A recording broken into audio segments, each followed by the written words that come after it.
What is going on, everybody? Welcome to Birds of the Roundtable, every Tuesday night where we break down Eagles games and preview the upcoming matchup. This week, we saw the Philadelphia Eagles take down the Indianapolis Colts. The 9-1 Eagles did not lead until the final minute of this one. They overcame a 10-point deficit in the fourth quarter. The offense was horrible. They had 2 turnovers, 4 points, and turned the ball over on downs on 7 of their first 9 drives. However, Jalen Hurts put this team on his back, and the Eagles are 9-1. To help me quickly break down the Colts game before we get into the Packers, my man Shane at @halfandhalf_TPL on Twitter. If you haven't already, give that man a follow. What's good, Shane? Man, it was a little bit of a stressful game on Sunday.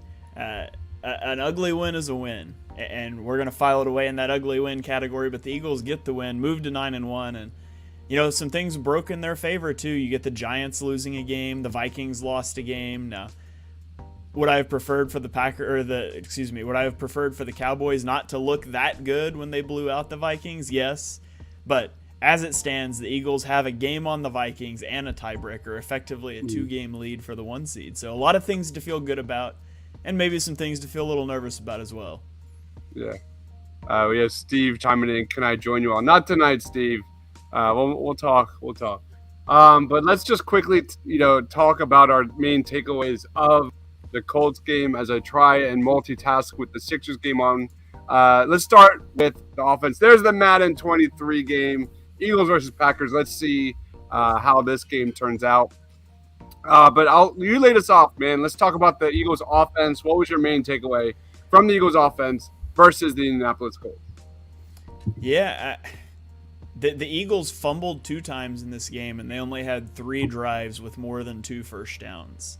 So we can start there and say that's not great.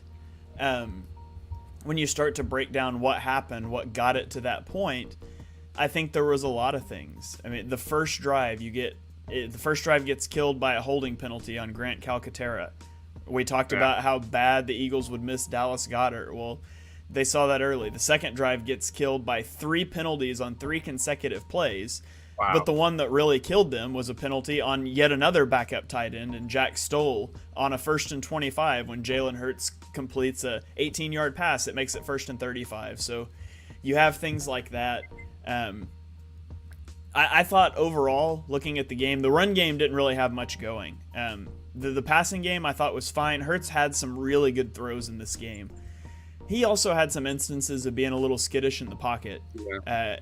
And he missed RPO give and keep keys a lot in this game. There was a lot of those RPOs, those zone reads that he should have kept the ball. He should have pulled it, and he didn't. So the offense was struggling a little bit, and I think you might see them continue to struggle a little bit as they try to get their footing without Dallas Goedert. He's such a huge key to this offense. I thought the offensive line pass protected well. I thought they were pretty poor getting push in the run game. And so it was just a lot of things that stacked up, and there was some questionable game planning and coaching decisions along with that I'm sure we'll get into. Yeah, there are so many mistakes, so many game management issues. I actually thought Jalen Hurts was really good. Like, despite it all, like the penalties and the dumb mistakes on and off the field, like Jalen Hurts, I thought arguably had one of his better games. I agree. It wasn't perfect. He held on to the ball too long at times. He made incorrect reads.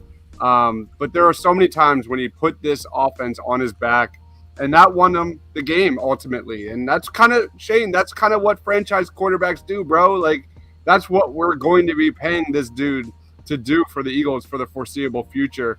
You look at Jalen Hurts, I think, on the ground is one of the bigger takes. 31.2% of his total yards came on the ground. That was a season high, Shane.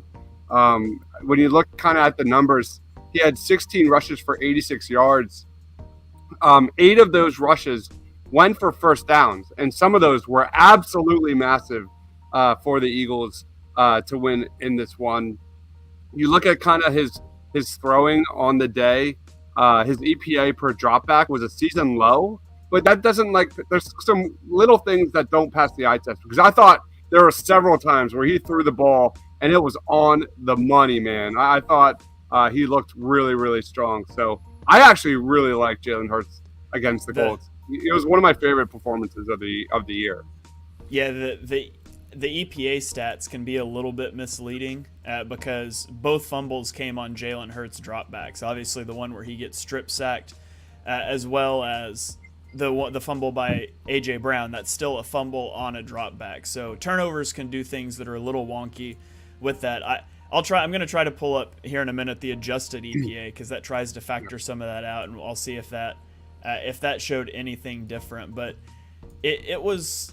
I thought Jalen Hurts played really well in the game. There was some. I tweeted out during the game. I said, what happened to the Eagles wide receivers? Like, why is nobody open? I said this is going to be fascinating to watch on all 22, and I watched it on all 22, and I'm here to tell you that a lot of times there were no receivers open. There was a lot of plays that I ran back multiple times looking for somebody to be open, and there just wasn't. And you could say that's a little problematic as well with the receivers that the Eagles have, and they were struggling to uncover against the Colts. Ran a ton of man coverage, and they really struggled to uncover against that. So there was a couple times I thought Hurts should have been willing to try to put the ball in a tight window, and he didn't.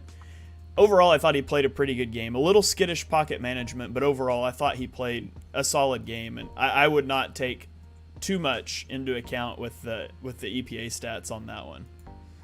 We have damn Davis boy, that damn Davis boy says turn up your mic. You sound good on my end. Yeah, I don't have a volume control for that, so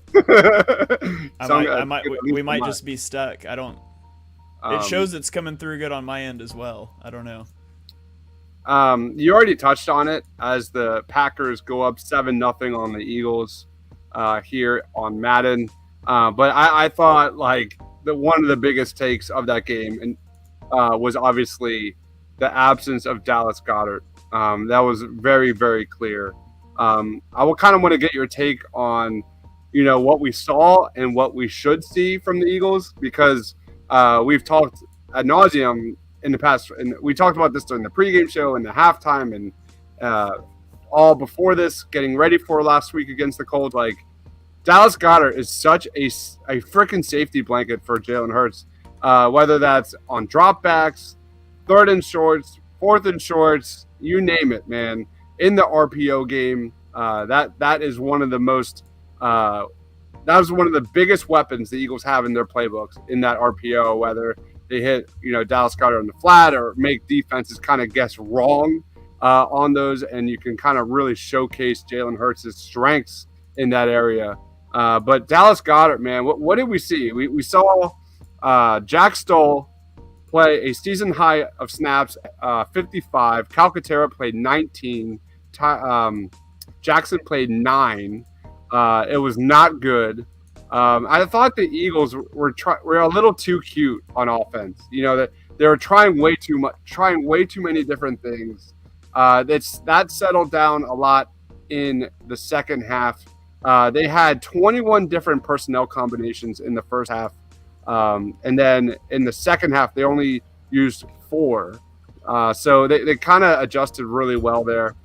For me, that's one of the biggest things going into week 12 against the Packers, because the Packers actually are, and we'll break this down, but the Packers are among the league lead in time of possession. They're really good at holding on to the football, and as we've seen in the last few weeks, if you're good at that and you can keep this Eagles offense off the field, you have a chance.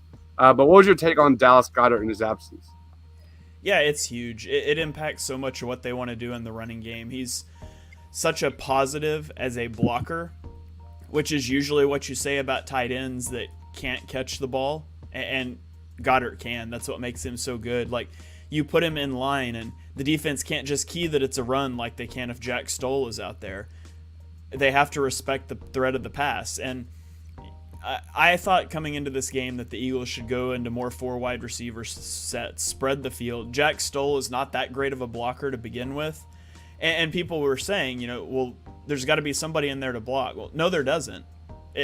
If you're just putting Stoll in the box so he can block the guy that him being there adds there, just get rid of him. Put Pascal outside. Somebody's got to go out there with him. You're taking a guy out of the box without blocking him. I thought the Eagles were way too committed to 11 and even 12 and 13 personnel in this game. And you see that there was just some weird coaching things, right? Like, they come out in 13 personnel and they hand the ball off to Kenny Gainwell on a 3rd and 2 and he gets stuffed at the line of scrimmage. That was Kenny Gainwell's only carry of the game. Why are you putting the ball in his hands out of 13 personnel with 3 bad tight ends on the field on a key situation like that? It just didn't make any sense to me. And so, there was a litany of coaching decisions like that. Going for it on a 4th and 10, down 10, instead of kicking a 57-yard field goal. Like, you've got a good kicker, go make it a 1-score game. It's different if it's 4th and 1 or 2. The end of game situation where they come out and they're just running the ball. They handed the ball off 3 straight times to Boston Scott in the red zone, and he didn't have a carry all game before that. And then they come out of the 2-minute warning and they line up. Yeah, they come out of the 2-minute warning and they line up with that fake QB sneak on a 4th and 2 to try to get the Colts to jump off side. Like, what is that? No one's jumping off sides on a 4th and 2 QB sneak because no one QB sneaks on 4th and 2, and they had to burn a timeout. And ultimately they score and they win the game, but that was such a poor decision, because if the Eagles did not convert that 4th down, with 2 timeouts you're getting the ball back. With 1 timeout you are not getting the ball back. And so the Eagles thought it was worth trying to draw not the Packers. I'm watching the Packers on Madden. They thought it was so worth trying to draw the Colts off sides that they were willing to say, we will not get another chance at it if we don't pick up this 4th down. And I just thought that was bizarre. And then even they had a 3 and out in the second half where A.J. Brown wasn't even on the field for any of the 3 plays. Yeah. So just weird coaching and game planning things, I thought, abounded for the offense. And it's the second concerning performance in a row for the offense. They've looked bad 2 weeks in a row, and against Washington they moved the ball well. They just had a lot of turnovers. Against the Colts they didn't really move the ball that well, and so there's some reasons for concern there. Any concerns about the giveaways? Because that's kind of been the staple of the Eagles, at least the first 3 quarters, 5-6 of the regular season so far. Last couple of weeks haven't been there, man. They're just sloppy. They're not efficient. I mean, obviously, the injuries and stuff are a big role in that. But yeah, we'll see. This comment here: has the Eagles' offense been figured out? Any thoughts on that? Yes. The Eagles' offense was figured out in 2019 when other teams in the league stopped running it because they couldn't make it work. It's a simple offense. It's easy to determine what they're going to do. That doesn't mean it's easy to stop. And so the Eagles aren't often coming up with like schematic things on offense that it's, wow, we've never seen that before, we don't know how to stop it. The Eagles' offense is built on simplicity. You know what to do, you know how to stop it, but we're going to out-execute you. And that's worked for them until the last 2 weeks. And I don't think it's that other teams have quote-unquote figured them out. The Eagles just haven't executed as well. I mean, the running game looked bad on Sunday. Jalen Hurts missed a lot of those reads when he should have been pulling the ball out. And so, credit to the Colts. They were attacking the running back and scraping behind with a linebacker to take some of those things away, but ultimately on those, Hurts just has to read that out a little bit better. So, yeah, the offense has been figured out. I'm not necessarily concerned about it from that aspect, though. It's just about execution. Yeah, they've shot themselves in the foot so many times the last couple of weeks. They barely survived. They're still 9-1. Allison chimes in.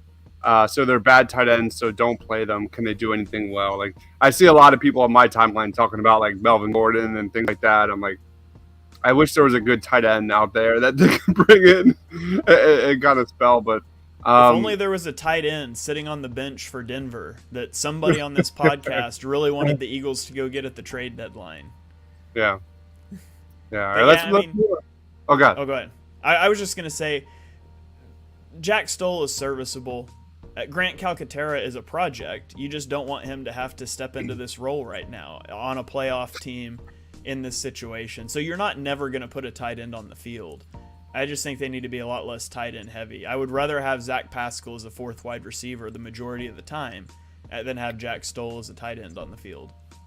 Part of me before the game was really drinking the Kool-Aid and hoping that Tyree Jackson would have had a touchdown in the red zone or something like that. That would have been really fun. But we didn't get any of that. One more comment before we get into the defense. What's the big idea of limiting Miles Sanders' carries? I mean, the Colts were really good against the run. I'm not surprised that his carries were so far down. We've seen that. Any thoughts on Miles Sanders? Yeah, the Colts have a much better run defense than they do pass defense. So I always thought that, similarly to the Commanders game, I always thought it would be a pass-heavy script. Exactly. And I think it was. So I don't think it's necessarily I don't think it's a Miles Sanders is injured or they're trying to conserve his legs or anything. It's just been matchups the last couple of weeks. And we'll get into the Packers here in a minute. But the Packers have a terrible run defense. So it might be a big Miles Sanders game this weekend. Yep. Yeah, the Packers are definitely worse against the run than the pass. We'll get to that soon. Real quick on what our main takeaways were for the Eagles defense versus the Colts. This one's easy. I mean, making that Sue and Joseph video was arguably the most fun I've had Eagles content related wise in a long time. Those two were sensational. I named them the players of the game, or Howie Roseman, you could probably include in that. The Colts had 4 runs of 9 yards or longer, but were stopped for 1 yard or fewer on 46.2% of their carries. You take out that first drive against the Colts, literally nothing. You look at the second half, Jonathan Taylor had 20 yards on 11 carries, 1.8 yards a carry, man. After the first series, he just had 35 total yards. You look at Joseph, he played 26 snaps at nose tackle. Sue played 17 snaps. I thought that meant less Milton Williams. That was addition by subtraction, or however you say that. I thought those two were absolutely terrific. And that was the difference in the game. You look at the Washington Commanders game, getting manageable third downs. I did the numbers during a post-game show. If you want to see it, I shared my screen. There was a big chunk of that game where the Colts were in 3rd and 7, 3rd and 8, 3rd and 11, 3rd and 10. That was the difference. That was truly the difference. And that's my take. Sue and Joseph looked terrific. Silver lining, yeah, they only won by 1 point. But if that's the run defense we can come to expect, and it can only get better with Jordan Davis returning, that's big stuff, Shane. What were your thoughts? Yeah, what's funny is who averaged more yards per carry, the Colts or the Commanders? It was the Colts. Wow. The Colts averaged more yards per carry than the Commanders did. And so why does it feel like the run defense was so much better? Well, it feels like that because the Commanders, they averaged 3.1 yards per carry. Their long run was 9 yards. It was just literally every play was 3 yards, 3 yards, 3 yards. Yeah. And so although they were not, the yards per carry is low, they could consistently put themselves in 3rd and short, and then they were able to convert. Mm-hmm. You didn't see that in this game. Although the yards per carry was higher, like you mentioned, the Eagles were routinely stopping plays at or behind the line of scrimmage, putting the Colts behind the sticks. And so perception's not always reality, because you would have thought that the running game was just so much better against the Colts, and statistically it wasn't, but it was because of the way that those yards came. The run defense was really good after the first drive. The opening drive, Jonathan Taylor has 49 yards rushing, and I thought on that drive, Gannon tried to insert Linval Joseph and Ndamukong Suh and say, we're going to run the same thing we've been doing. 5-man fronts, nickel defense. These guys are going to fix the issue, and they didn't. After that, they started to adjust. They didn't stop playing nickel. They started run blitzing a lot. I put a video out on this today with Chauncey Gardner-Johnson and Josiah Scott run blitzing and making plays in the backfield. After they started doing that, Jonathan Taylor had 15 carries for 35 yards, 2.3 yards per carry. So it wasn't just the personnel. Now, don't get me wrong, Linval Joseph and Ndamukong Suh were a big part. They played really well. But Gannon also started to run blitz behind that on early downs, and that's where you saw a lot of those negative plays come from, was from those from those run blitzes. And the defense, after that opening drive, they allowed 20 yards per drive on average after the opening drive. They only surrendered 9 points, 6 of which came on short fields after the offense turned the ball over. And so I thought the defense played really well in this game. They kept the Eagles in a game that they should have lost. The defense gets the game ball on this one. They absolutely are the reason that the Eagles won this game. Love your thoughts on the run blitz. Is that something we've seen at all this season from Gannon? Because I remember watching that, and I was just like, that it seemed new. That seemed definitely a little new, at least on my end. Like, is that something that Gannon has like just started, or has he been doing that all year? No, it's new. I mean, you've seen it on obvious run situation, 2nd and 1, heavy personnel. You've seen that a little bit, but they were run blitzing a lot on early downs. And the thing with run blitzing, and the reason why the Colts yards per carry is higher than the Commanders, is because when you blitz, whether it be against a run or a pass, you are adding volatility to the outcomes. And so you get the plays where you stop them at the line of scrimmage. You're also going to give up some bigger plays blitzing, and that happens. But you live with that because it's getting you into 2nd and long situations. And you can say the same thing for blitzing on passing downs too. I've heard a lot of people critiquing Jonathan Gannon for playing soft defense, not blitzing enough, whatever. Well, the reality is the Eagles blitz 27% of passing plays. That's the 13th highest in the league. So they're above average in terms of how often they blitz, but that's not the way Gannon wants to structure his defense. And the first drive of the game, the Colts have a 3rd and 6, the third play of the game, and the Eagles blitz TJ Edwards. They got cover one man behind it. You blitz Edwards, and they got a receiver off of a pick play wide open, and he picks up like 20 yards. When that happens, the first time you call a blitz in a game as a coordinator that doesn't want to blitz a lot, you're just not going to do it as much. And you see it sprinkled in at right times, but I think the Eagles trust their pass rush to win. And I mean, the Eagles sacked Matt Ryan 4 times, and 3 of them came on plays where they did not blitz. So it's all about just getting the offense behind the sticks and then turning the pass rushers loose. Mm-hmm. Love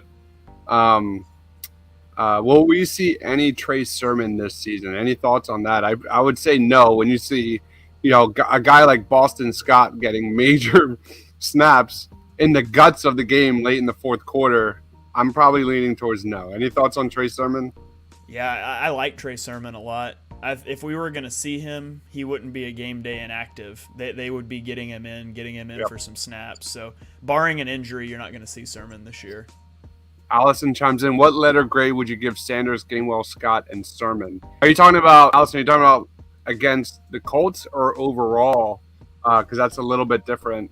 But I still think Miles Sanders has had a terrific season. We'll get into the Packers and why we think he's going to have a really big game. Kenny Gainwell has not taken that step this season. Oh, overall. Okay. So, yeah, quick thoughts. Miles Sanders has had a terrific season, and I'm not a Miles Sanders guy if you know me. But you look at Kenny Gainwell, I thought he would have been much more involved in the receiving game. Because I think that's one of the things that fits really well with Nick Sirianni's system. We haven't seen that. Boston Scott, I'm over Boston Scott. For me, I would probably give the Eagles running backs like a solid B, B+. I'm good. What are your thoughts on that, Shane? Yeah, I would give I would give Miles Sanders like a B+. Gainwell and Scott, I would say they're both like D+ ish. I don't think either one of them is really that good, but we haven't seen him a lot. And then Trey Sermon, I like Trey Sermon. I think Trey Sermon is better than either Kenny Gainwell or Boston Scott, but for whatever reason, the Eagles staff does not think so. Yeah. All right. Who do you see as the Eagles starting D-line once Jordan Davis comes back? That's a really good question. Man, it's really interesting how Gannon treats his defensive line like a hockey shift, or like Doc Rivers does his bench line, all bench lineups, because you'll see whether it's a passing down or a running situation, He'll go Cox and Hargrave. They come out. In comes Sue and Joseph. But then we kind of saw more mixing around there. We saw a lot more Joseph by himself. Um, before Jordan Davis got hurt, I thought we were seeing him a lot more, especially on passing situations. I don't know yet. I got to think about this a little bit further. Any thoughts on this, Shane? Yeah, I mean, it's starting. I don't know that starting matters as much because they do rotate so much, but it depends on how they feel about Jordan Davis as a pass rusher. They started to transition him into playing a one tech in their even fronts a little bit on passing downs. The game he got hurt in, and so if he can start to be more useful in that role, and they can kind of leave Sue and Joseph in the rundowns, that'd be nice. But I just think you'll see some rotation of the three there. Yeah, that's going to be one of the strengths of their team. I do think that. Because if the Eagles can make an opponent like one dimensional with their coverage ability with Slay and Bradbury, and once Avante comes back and things like that, like they're going to be in a really good spot. Cauldron says it's a shame the NFL forced football fusion on Roblox to change the logos. That's more fun to watch than Madden. I have no idea what that means, Cauldron. I'm sorry. I don't either, but Madden does kind of suck. So, all right, let's jump into this Packers game. But one more thing before we get there. Go for fun stat. So Jalen Hurts is now third in QB rushing touchdowns in his first 3 seasons with 21. He trails Josh Allen, who had 25, and Cam Newton, who has 28. So with 7 games to go in his first 3 seasons, he would need 8 rushing touchdowns to pass Cam Newton's record. So I thought that was kind of interesting. Also, he could get up to 36 starts if he plays every game the rest of the season, whereas Cam Newton actually had 48 starts. So Cam Newton will have had 12 more starts in that 3 seasons. So, I mean, if you're wondering, just eye test, like, where does Jalen Hurts rank among rushing quarterbacks? He's right up there at the top. It's wild, man. It's wild. He's deserving everything that's about to come to him. He's been so good this year.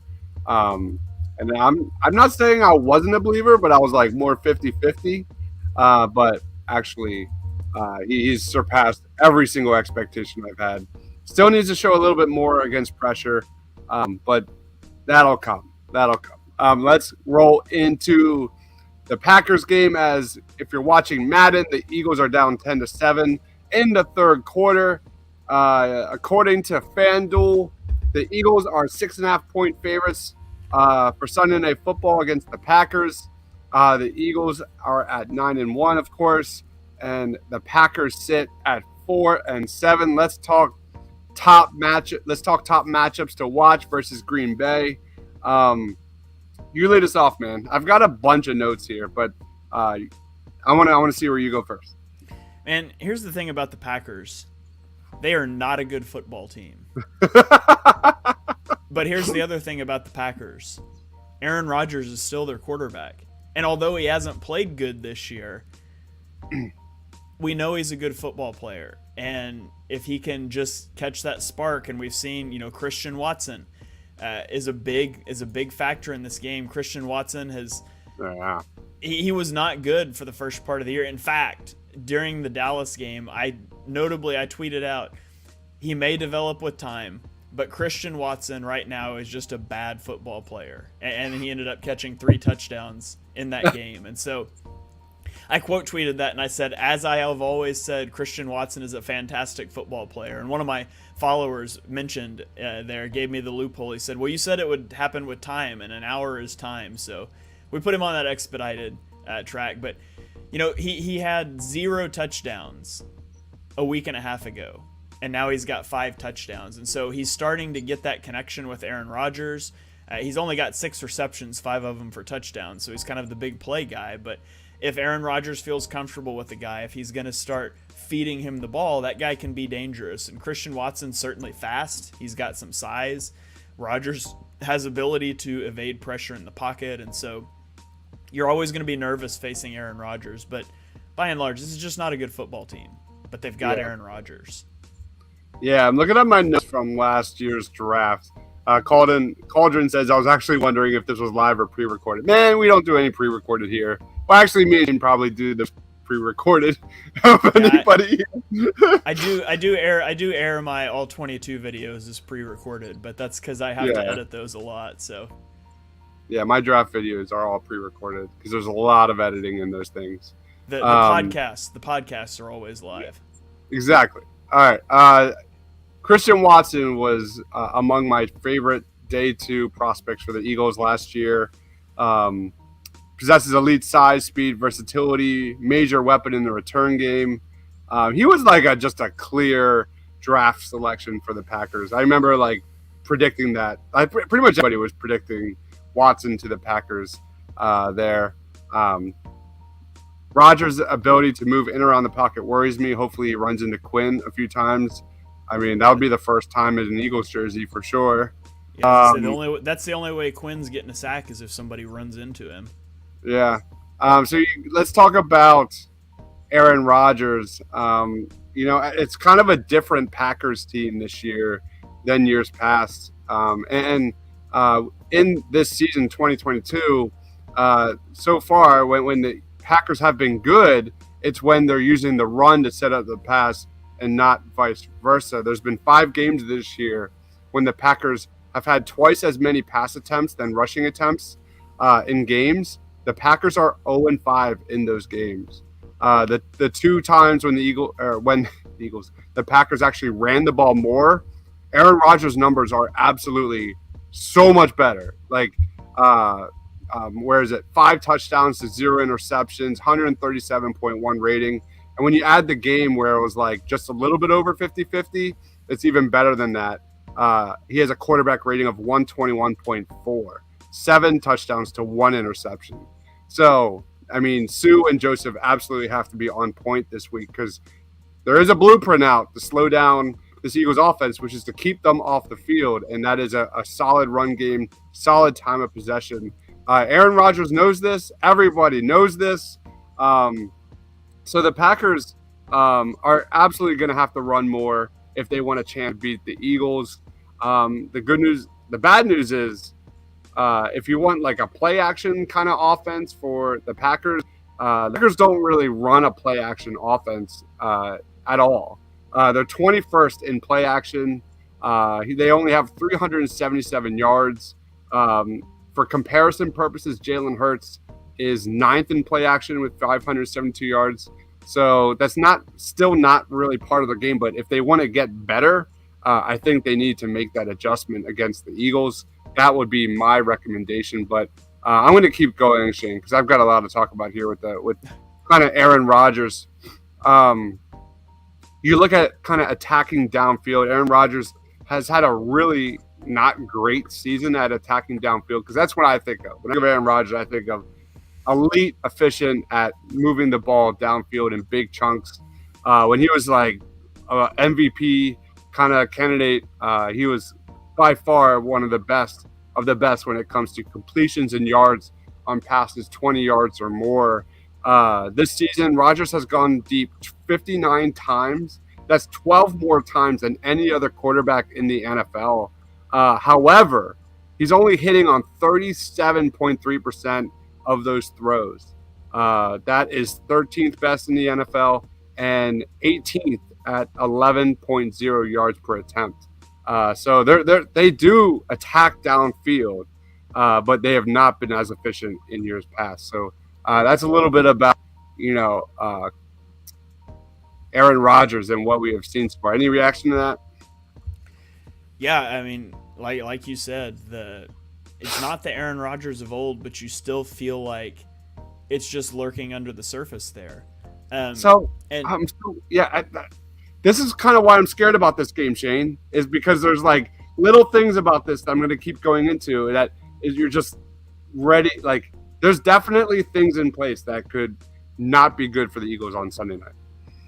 Yeah, it's going to be hard for the Eagles for a couple of reasons. One, like you mentioned, they are a run-first team. The Eagles have struggled against the run. The Packers have the 5th best run DVOA on offense. So they're a rushing team. Their EPA is just middle of the pack. They're like 16th on rush EPA, but this is a very RPO heavy team. They run RPOs on 22% of their dropbacks. I guess if we want to call that a dropback, that's third in the league.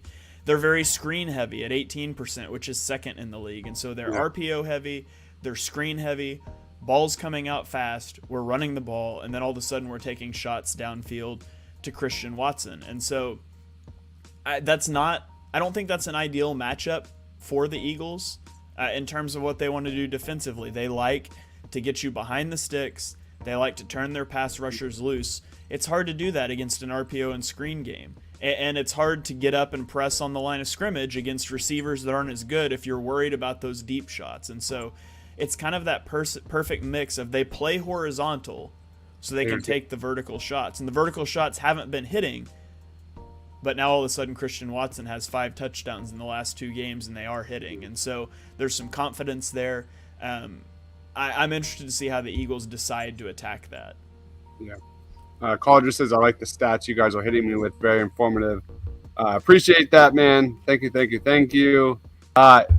Here's a comment. Is Quinn's sack drought more of his diminishing skills and ability, or is it the Eagles' scheme or lack of snaps? It is yes. His snaps are way down. It is what it is. Any thoughts on that, Shane?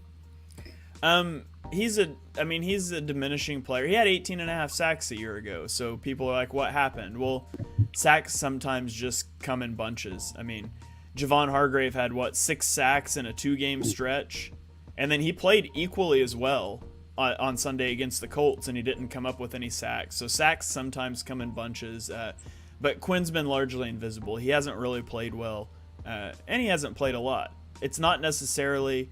I don't think it's a scheme thing. Like, it's not that dissimilar of a scheme. He just hasn't meshed well yet, and I don't know that he will.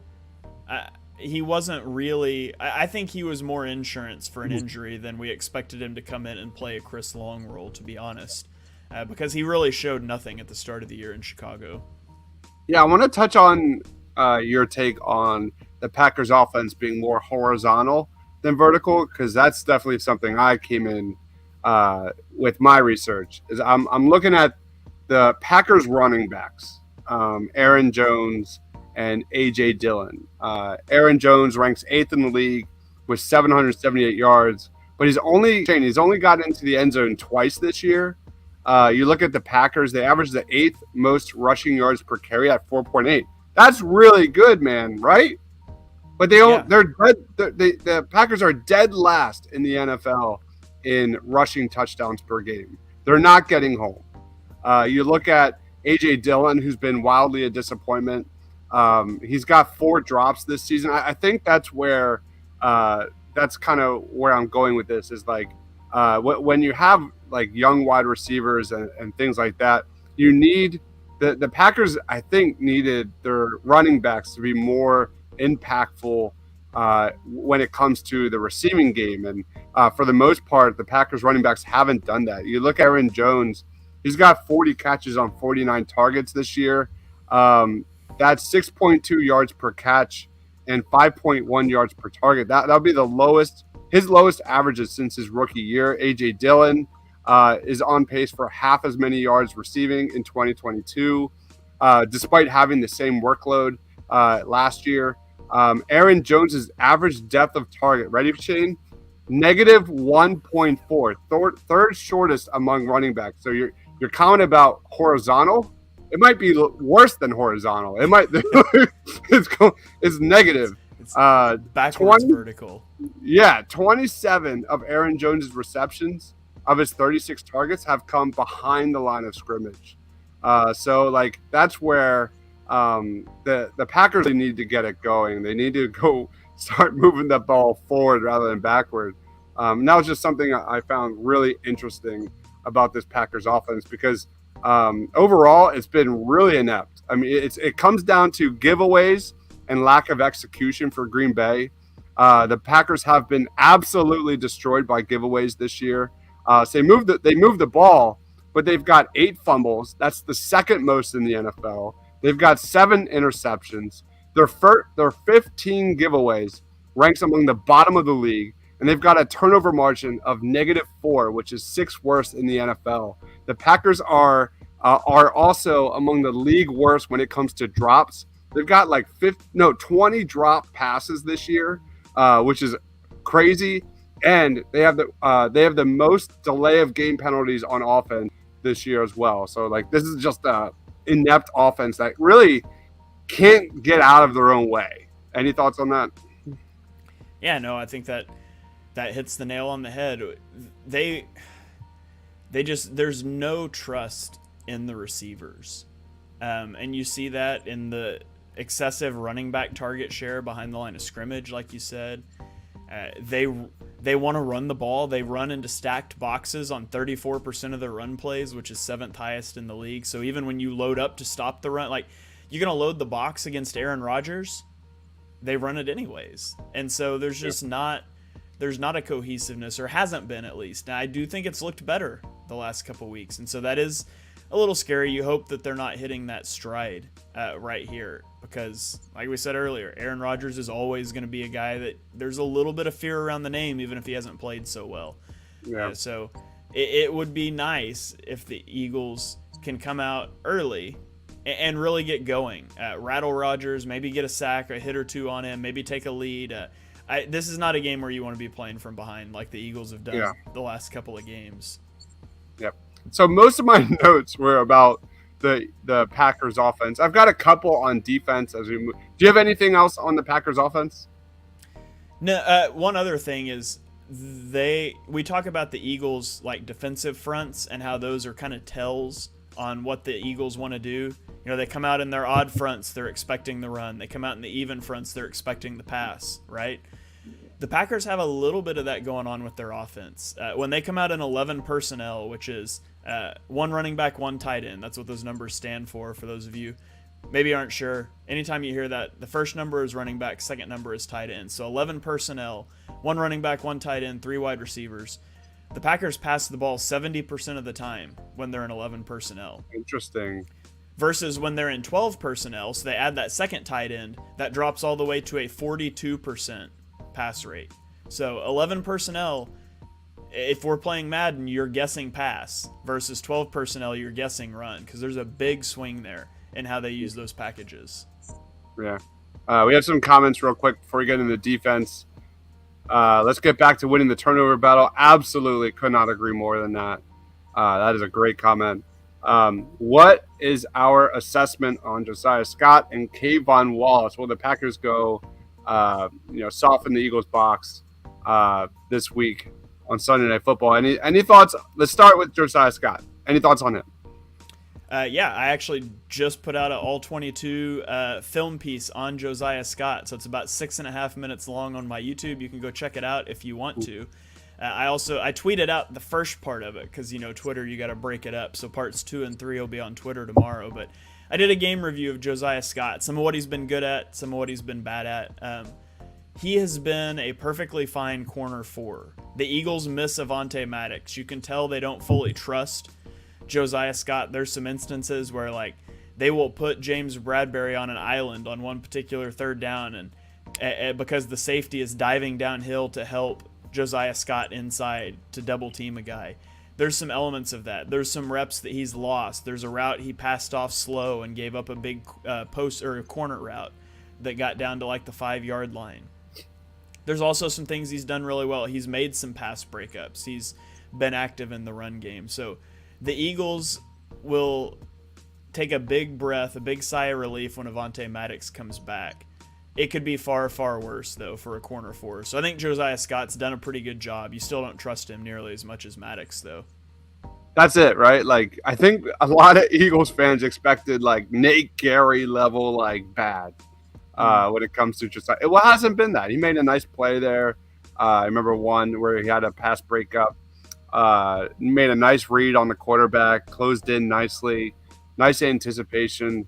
I'm good with Josiah Scott. It is what it is. I actually have been more impressed with Josiah Scott than Robert Quinn. Oh yeah, absolutely. But I will say the biggest negative impact Josiah Scott has had on the defense is Darius Slay. It just feels like Darius Slay doesn't trust Josiah Scott. It feels like they don't communicate. Not that like not in the way like a quarterback doesn't trust a receiver so he's not going to throw to him. Just in that he knew what to do. He knew how Avonte Maddox was going to play things. The chemistry was there. With Josiah Scott and the way they pass off routes, it doesn't feel like it's there, and it feels like Darius Slay, it leads to like that half step of hesitation. And so I think some of what has made Darius Slay look bad the last 2 weeks, and this is speculation on my part, but it feels like as I watch the tape, he's trying to figure out what Scott's going to do instead of just reacting like he could do when Maddox was out there. That is a great comment. I never thought of that because obviously Slay has kind of been a little bit off these last couple of weeks. It could be something totally. He could be nursing an injury. He could have just had a bad game, but it feels to me he's playing a little tentative. And just coupled with the fact that Scott's out there, I think that has something to do with it, which Avonte Maddox has been banged up this year. So this could be valuable, experience, them working together when he gets inserted into the fourth quarter of a playoff game because Avonte Maddox tweaked his hamstring or whatever. So as long as they keep winning games with Scott out there, that's good. It's good reps for them. That is a great stuff, Shane. I never thought of that. And that makes a ton of sense. I spent about an hour today cutting up stuff on Josiah Scott, so I was thinking about it a lot. I love it. Yeah, that got me thinking a lot there. That's really interesting. We only got 2 minutes left of this Madden watch party. So let's jump right into the defense. Thank you for the comment, Cauldron. All right, so let's break down the Packers defense real quick before we get into game predictions and players of the game. You look at the Packers run defense. The Packers defense gives up the 9th most rushing yards per game in the league and the 8th most rushing first downs. That is good news for the Eagles, who absolutely dominate in those two areas. Really excited about that, especially with Jalen Hurts kind of getting it going on the ground as he gets sacked here against the Packers. Hopefully this is not how it's kind of not unlike last week against the Colts. The Eagles got the ball with a minute and a half left and need a touchdown. But anyway, you look at the Packers pass defense, pretty good. They give up the second fewest. They're not as good as the Eagles when it comes to giving up passing yards, but they're right there. I think they're like fifth. They give up the 5th fewest passing yards per game. And what I found really interesting is the Packers defense gives up the 2nd fewest third down conversions per game. And I'm not saying they're an elite defense by any means, but they're 8th best in the league at limiting third down conversions at 34.92%. Again, this is Tuesday. I have a long way to go when it comes to kind of researching the Green Bakers because we're just getting off of this Eagles game. And I want to figure out why, because pretty much across the board, they're kind of like middle of the pack, pun intended, when it comes to defense. But I'll throw it to you, Shane. Like, any thoughts on the Packers defense and what we should expect? Yeah, the Packers run a lot of nickel. They play nickel 2-4-5 at a really high rate, about half of their snaps. So they're a 3-4 team. And then when they get into their nickel sets, they basically have 2 defensive linemen, and then their edge rushers or their outside linebackers. It's Rashawn Gary and Preston Smith, both of which are pretty good at running the passer. So they are light personnel when they're in nickel. That's why you can run the ball on them. They've got the 29th run DVOA defense. When they're not in nickel, they're most often in that base 3-4, which is about 24% of their snaps. So they play light in nickel, and then they like to play light boxes. They play light boxes with the 2 high shell, 2 safeties deep, similar to what the Eagles do at a very high rate. The Eagles just run like 3-3-5 versus 2-4-5 for the Packers. But they run middle of field close coverages about 55% of the time. So they show 2 high safeties. They like to rotate coverages a lot after the snap. And a lot of the reason that they rotate those coverages is because they blitz a lot. And so they send a lot of zone blitzes. They send a good amount of man blitzes, but they're rotating coverages around that. They want to make things sloppy. They want to make things messy. They want to make the quarterback confirm. his post-snap reads. And so 41% of their passing downs are blitzes. No one blitzes at a higher rate in the NFL than the Packers. And so you talk about the Eagles' offense, who has struggled against the blitz. Yep. Jalen Hurts has looked a little skittish in the pocket the last couple of weeks. Dallas Goedert, his security blanket, is out. The receivers, A.J. Brown is not... I don't know what's going on with A.J. Brown the last couple of weeks. It could be some... there's going to be some things that Hurts has to sort through. He's going to have to be confident in the pocket. The running backs are going to have to pick up protection. He's going to have to trust his receivers to win. He's going to have to trust his eyes after the snap. This is a team you want to run the ball on. You want to run the ball a lot. If you can run the ball, you can get him out of the nickel. You can get him out of those blitz looks that I think could be pretty problematic for the Eagles' offense. Hey, you're telling me you don't want to see more Miles Sanders blocking Yannick Ngakoue? No, well, we didn't even talk about that play, but all right. Awesome stuff. Cauldron says, good point on Slay. When you're concerned as a defender that your fellow teammate not be able to do his job and negatively affects the way you do yours, absolutely agree. What was the final score there, Shane? I totally missed. Any idea? 17-13. The Packers won. Got the L there. Allison says, isn't Gary on the IR? He is. Yes. He is definitely on the IR. We need a big game from Landon Dickerson. He's had his lunch taken quite a bit these few weeks. The Eagles better have a better answer for the blitz and throwing. The blitz is a really interesting thing. I did not know that about the blitz percentage there for the Green Packers. Steven, know who's number two? You know who's number 2 in blitz rate? What team? Yeah. Oh my gosh. I don't want to guess. I'd rather just you tell me. Never mind. I forget. If I was talking to Mark, he would know because we talk full NFL all the time. But Wink Martindale, defensive coordinator for the Ravens, loves to blitz. He's with the Giants now. Well, I know he got fired by the Ravens. He's in New York now with the Giants. So the Giants blitz a ton as well. And so the Eagles got 2 games with the Giants coming up. They've got a game with the Packers Sunday. It's going to be a trial. Did we figure this blitzing thing out? Because they got 3 games against the top 2 teams in blitz rate coming up in the next couple weeks. I love it. That's exactly where I want to see Hurts. That's good stuff, though, because this season has been nothing but a major success for Jalen Hurts, and that's basic. Like when you kind of break down the checks and the check boxes for Jalen Hurts of how he's been so impressive. That's one of the last things I think he needs to show is that he can stay in the pocket, face pressure and make throws, accurate throws with a guy in his face. He has done that this year, but it hasn't been consistent. Steven says he better run and often. We've seen a lot more design runs from Jalen Hurts, I think, over the last couple of weeks as well. That's something to make a note of. That's Steven one of the nice things, too. Like, you look at on Sunday, the Eagles' offense is struggling, right? It's so nice to have a quarterback that you can just say, go run the ball and go pick up some yards for us. And not every team has that, but the Eagles do. You see the Bills do it. The Chiefs' offense just doesn't have bad games. But you see these mobile quarterbacks, they're just so useful. In a game where nothing's going right, just tuck the ball and run it, Jalen. And he can do that at a really high level.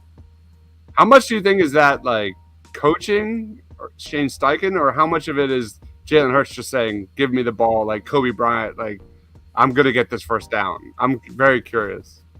Yeah, I mean, ultimately it all comes back down to the athletic ability that he's got because, Aaron Rodgers isn't doing that.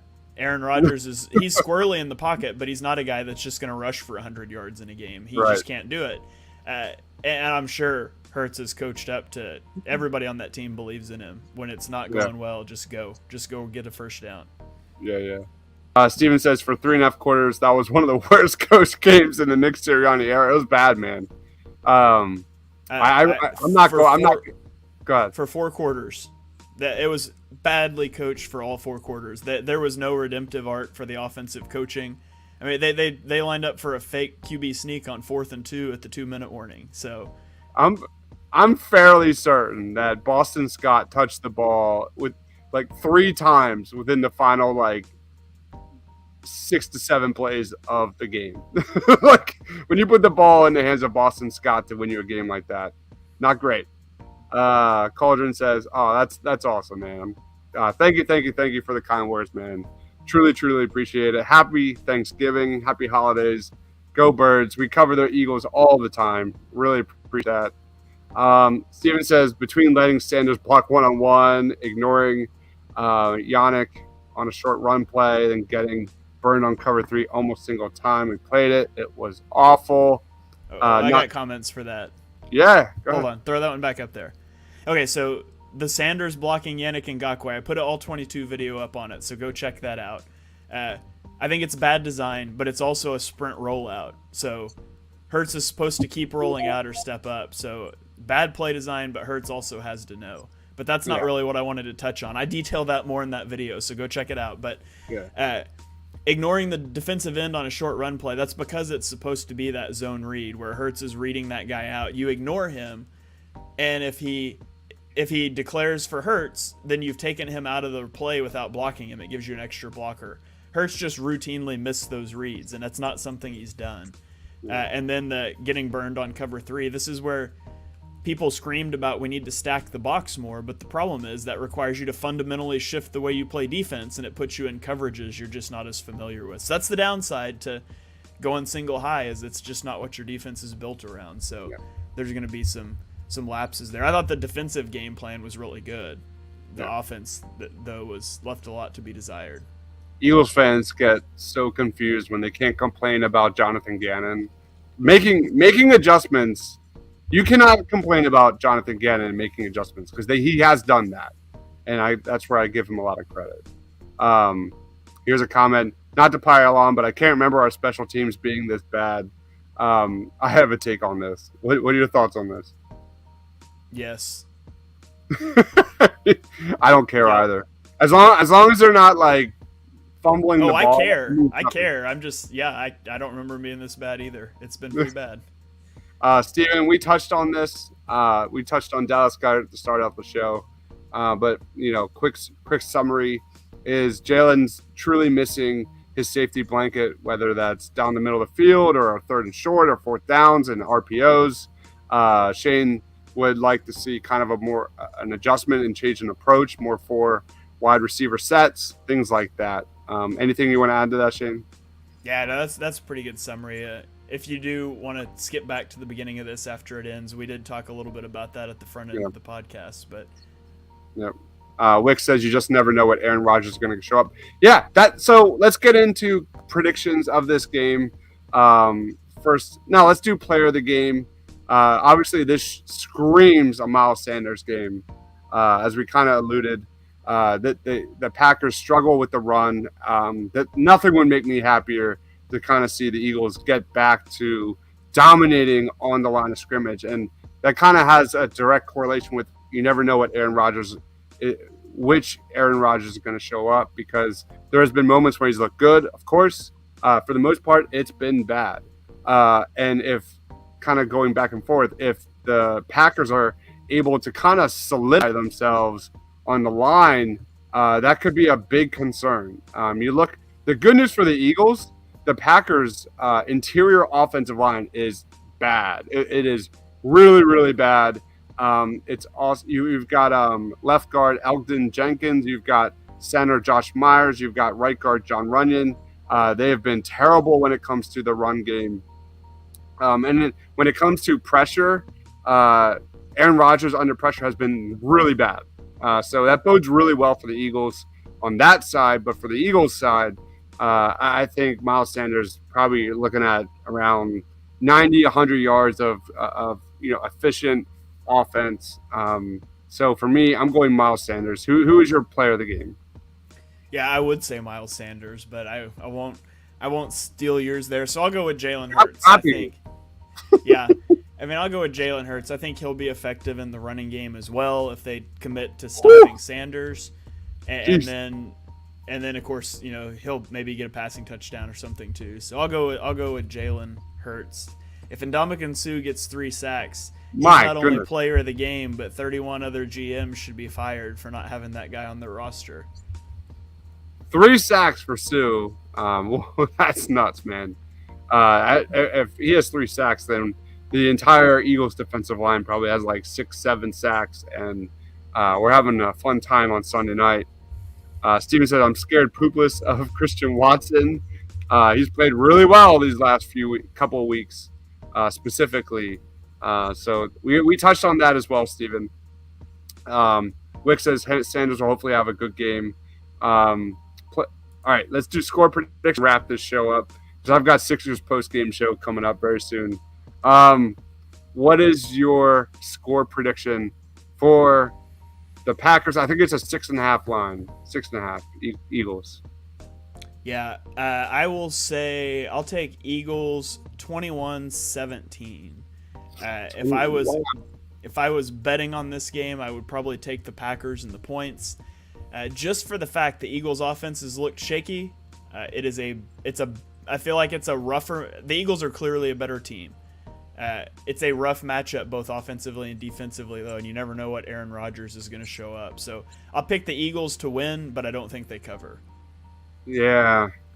I said during the pregame, I thought this Colts game was going to be closer than a lot of people were predicting, and I'm going to go with that trend as well, Shane. I think we have a comment here, 28-13 Eagles. I don't think it's going to be that like that. What was your guess? One more time? I said 21-17 Eagles. That's not bad. 4 points is pretty good. I'll say the Eagles put up a little more points this week because I think they're going to figure out how to work without Dallas Goedert a little bit more efficiently this week. I'll say 24. Yeah, I'm going to stick with the 4 points. I like that guess. 24-20 will be my guess. Eagles get the W.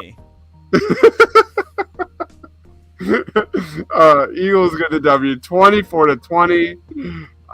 Steven says 2011. Love it. So that basically wraps up the program. Shane, final thoughts on this game and plugs. Time's yours. Yeah, it's going to be an interesting test for the offense. Goddard is out. Jair Alexander is really good. Rasul Douglas is good. He's not the Rasul Douglas that Eagles fans remember when Jim Schwartz had him.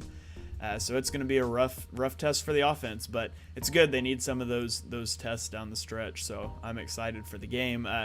You can give me a follow on Twitter at @halfandhalf_TPL. You can follow me on YouTube at ShaneHalfNFL. I put out lots of All-22 content. I put out 4 All-22 videos today. One about run blitzing, one about Josiah Scott. I don't even remember. I can't even remember what they were all about, but go check those out. I talked a little bit about some of those things on this podcast, but I cut them up. They're on Twitter in short versions. The full videos on YouTube, so go check those out. All right. If you're not following Shane already, what are you doing? If you love the Eagles, give that man a follow. Best in the game at Shane at @halfandhalf_TPL. Good job, guys. Thank you. I would never watch a Sixers game during an Eagles podcast. Ever. Yeah, this is hard. I'm really struggling right now because there's things happening. But the show must go on, Shane. Final thoughts on this one. I'm excited because I really want to see what this Eagles defense looks like against Aaron Rodgers. That's kind of been the issue over the last couple of years, is that when they go up against a great quarterback, we've went in detail why Aaron Rodgers has struggled this year, but it doesn't matter. It's the NFL. You never know what you're going to get. That's the beauty of it. And I'm excited to see kind of Gannon's game plan on attacking Aaron Rodgers, because that's kind of the blueprint in slowing down the Eagles, at least defensively, has been, setting up manageable third downs, run for three, get the ball to your slot receivers and just pick apart this Eagles defense. And we'll see if Aaron Rodgers can do it. If there's someone that can do it, it's probably Aaron Rodgers. And I'm excited. I'm excited for this matchup, because there was times when I was watching the Eagles the last 2 weeks, I'm like, man, what are they going to do when they have to face like a great quarterback or a really good team? Because the what's the word I'm looking for? It's not been a clean Eagles performance over the last couple of weeks. It's been tough. So Steven says, "How the f are we beating the Nets without everyone?"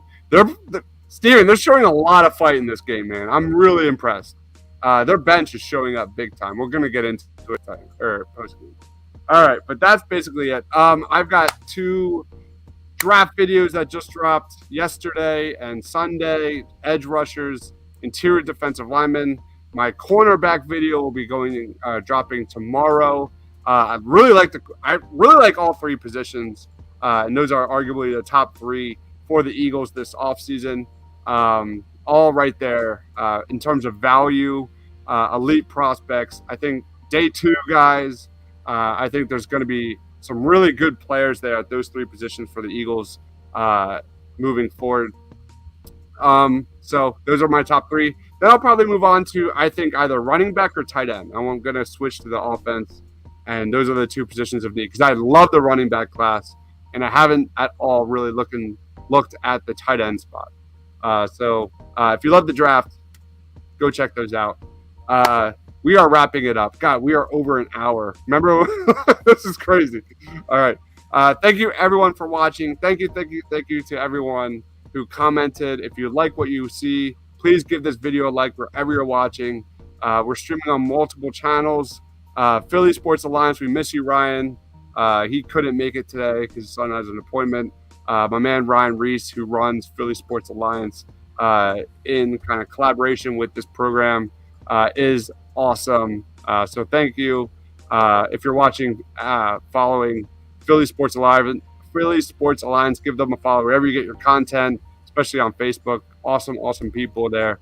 We're also streaming on Edge of Philly Sports. Amazing people there as well. We are so fortunate. And then Painted Lines as well. PaintedLines.com, wherever you get your content. Ryan P says, I didn't see your opinion on some Hurts zone reads, but maybe you could have kept them, especially in the second half. Any thoughts on that, Shane, before we wrap it up? I'm not. Is he saying he didn't agree with what I was saying, or that's what it sounds like? That? Yeah, there was a few where he could have pulled it. I might try to pull some of them out and put them on Twitter tomorrow. I spot watched the all 22 for offense. I'm gonna dig into the rest of it tomorrow, so maybe I'll throw a few of those up on Twitter. All right, we got to close this show as Shake Milton hits a 3 to give the Sixers the lead. I'm freaking out over here. But anyway, again, follow my man Shane on Twitter at @halfandhalf_TPL. One of the best, if not the best, Eagles follows ever. And then I am Dives, Mr. Crockpot, for Shane, for myself. We'll catch you every Tuesday night at 8 o'clock for Birds of the Roundtable, where we kind of come together and talk everything Eagles and preview everything you need to know about the next matchup. For Shane, for myself, stay awesome, everyone, and go Birds.